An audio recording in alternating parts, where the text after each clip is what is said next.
Trading session સપ્તાહનું અને ગઈકાલે GST રિફોર્મનું reaction માર્કેટે બતાવ્યું ગેપ અપ ઓપનિંગ, પરંતુ એક કરેક્શન સાથેનું ક્લોઝિંગ આપણને જોવા મળ્યું છે. આજે ગિફ્ટ નિફ્ટી ફરી સંકેત આપી રહ્યું છે 60 અંક આસપાસથી મજબૂત શરૂઆત બતાવે, પરંતુ આપ કઈ રીતે જોઈ રહ્યા છો? માર્કેટ માટે એક વ્યૂ લઈએ અને ઇન્ડેક્સમાં શું સ્ટ્રેટેજી હોવી જોઈએ આગળ?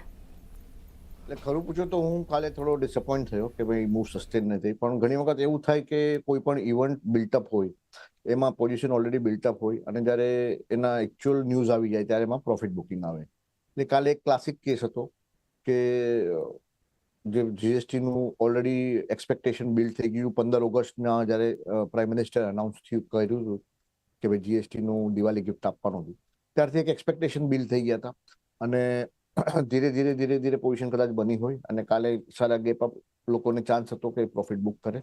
એટલે I will take this move as a profit booking move. Overall મને લાગે છે કે બજારનું સ્ટ્રક્ચર હવે સ્ટોક સ્પેસિફિક રહેશે. પર્ટિક્યુલરલી તમે જુઓ તો ઓટો પણ આપણે લાસ્ટ ટાઈમ આપણે કદાચ વાત કરી ત્યારે ઓટો લીડ કરી રહ્યા હતા. ગયા અઠવાડિયાથી જ ઓટો આઉટ પરફોર્મન્સ ચાલુ થઈ રહ્યું છે. એટલે ક્યાંક ને ક્યાંક જે જીએસટીની જે ન્યૂઝ હતી એ થોડી પ્રાઇઝડ ઇન થવા માંડી હતી અને જ્યારે એકચ્યુઅલ ઇવેન્ટ બને ત્યારે પ્રોફિટ બુકિંગ આવું એક સહજ છે. હવે શું કરવું, દેટ ઇઝ અ સ્ટ્રેટેજી.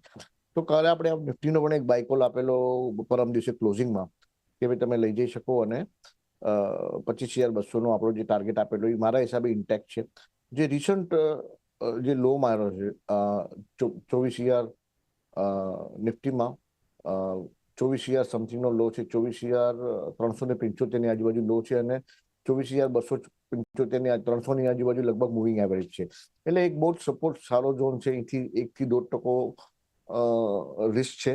જો એની નીચે બજાર કન્ટિન્યુઅસલી બંધ આવે તો એક વખત પોર્ટફોલિયો એક્ઝિટ કરી શકાય, પણ મને એવું લાગે છે કે એની જરૂર નહીં પડે અને માર્કેટ પોતાની ધીરે ધીરે અપવર્ડ જર્ની ચાલુ કરશે.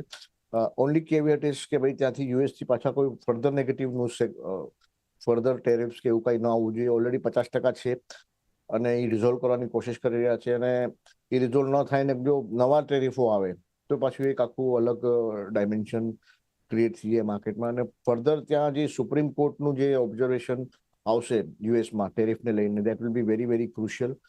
તો આ બધા પર મારી નજર રહેશે. ટેકનિકલી મને લાગે છે બજાર હવે બોટમિંગ આઉટના પ્રોસેસથી પાસ થઈને હવે ધીરે ધીરે અપવર્ડ જર્ની તરફ જવું જોઈએ.